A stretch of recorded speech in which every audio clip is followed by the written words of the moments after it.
Nah, hari ini kita akan belajar mengenai impuls dan momentum.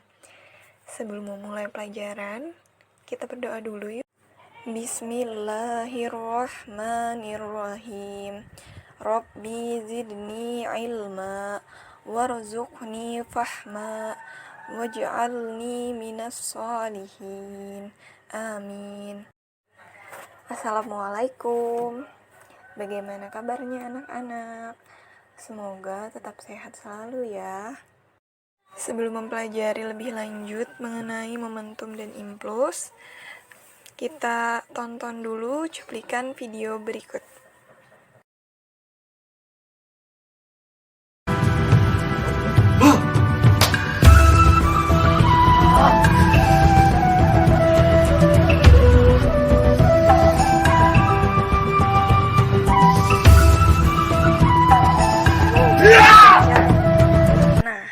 Setelah menonton video tadi, kira-kira kenapa ya manusia bisa memecahkan bata hanya dengan menggunakan kedua tangan?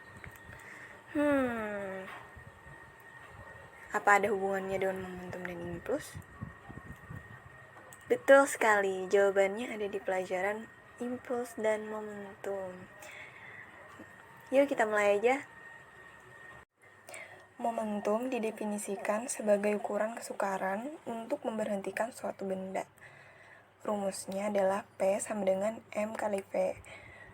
Sedangkan impuls adalah peristiwa gaya yang bekerja pada benda dalam waktu sesaat, atau impuls adalah peristiwa bekerjanya gaya dalam waktu yang sangat singkat.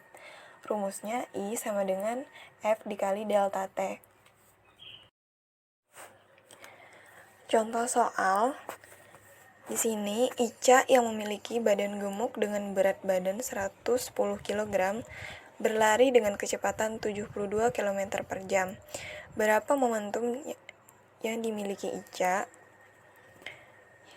Jadi kita menjawab dengan rumus yang tadi, P sama dengan M dikali V. Sebelumnya, kecepatan harus dalam meter per sekon. Jadi 72 km per jam kita bagi 3 dalam 1 jam itu kan 3.600 sekon. Sedangkan kilometer ke meter itu jadi 72.000. Jadi 72.000 dibagi 3.600 sama dengan 20 meter per sekon. Lalu kita masukkan 110 dikali 20. Jawabannya 2.220 kg meter per sekon. Kesimpulannya, setiap benda memiliki momentum. Akan tetapi, semakin cepat atau semakin besar massa suatu benda, maka momentum yang dihasilkan pada suatu tumbukan juga semakin besar. Semakin besar momentum benda, semakin sukar pula untuk dihentikan. Untuk meminimalisir efek momentum, dibutuhkan gaya pada selang waktu tertentu disebut dengan impuls. Hubungan impuls dan momentum secara matematis yaitu E sama dengan delta P. Nah, sudah menemukan dong jawaban dari video tadi. Kenapa kira-kira manusia bisa memecahkan bata yang biasa dilakukan oleh pesilat-pesilat? Oke, ini ada hubungannya dengan momentum dan impuls. Seandainya kita yang tidak tahu apa-apa ingin memecahkan bata dengan sekadar melayangkan tangan, maka batanya tidak pecah-pecah. Tetapi para pesilat itu memfokuskan energi pada tangannya dan kemudian menambah kecepatannya sehingga massa dan kecepatan itu memiliki momentum yang lebih besar dari sebelumnya. Dan momentum yang besar ini menghasilkan tumbukan yang besar dan akhirnya batanya bisa pecah. Masih banyak loh kejadian-kejadian di kehidupan sehari-hari yang memang melibatkan momentum dan impuls. Misalnya, ada 2 buah mobil yang saling bertabrakan.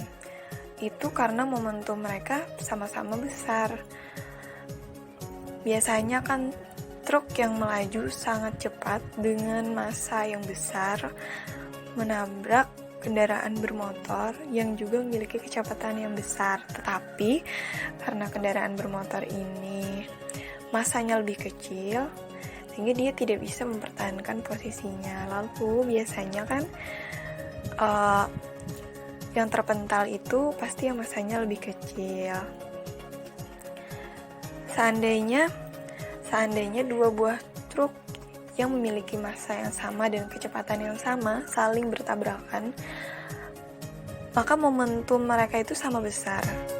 Karena momentumnya sama besar, sehingga sehingga tingkat kesukaran untuk tumbukan itu lebih kecil. Makanya seandainya karena momentumnya sama, kemungkinannya adalah kedua truk ini tidak ada yang terpental. Nah, ada lagi misalnya seperti petinju yang biasanya dia meninju lawan, lalu lawannya itu sedikit memundurkan wajahnya. Nah, pada saat memundurkan wajahnya itu dia melakukan impuls, dimana dia mengulur waktu, karena semakin panjang waktu yang dia ulur, maka momentumnya itu semakin terminimalisir. Begitu. Oke, barangkali sudah dulu ya penjelasan tentang momentum dan impuls. Masih banyak lagi dalam kehidupan sehari-hari kita. Terdapat pula Quran Surah Al-Jathiyah ayat 22 yang terkait dengan materi momentum dan impuls. A'udzubillahi minasyaitonirrajim. Bismillahirrahmanirrahim. Wa khalaqallahu as-samawati wal arda bil haqqi walitujza kullu nafsin bima kasabat wa hum la yuzlamun. Artinya, dan Allah menciptakan langit dan bumi dengan tujuan yang benar, dan agar dibalasi tiap-tiap diri terhadap apa yang dikerjakannya, dan mereka tidak akan dirugikan. Jadi, momentum apapun yang kita ciptakan di dunia ini, maka kita akan menerima akibat dari apa yang telah kita lakukan. Maka ciptakanlah momentum yang benar untuk masa depan kita. Alhamdulillah, kelas momentum dan impuls pada hari ini sudah berakhir. Semoga saja bermanfaat. Terima kasih sudah mendengar penjelasannya. Jika ada yang perlu ditanyakan, silakan tanyakan di komentar. Wassalamualaikum warahmatullahi wabarakatuh.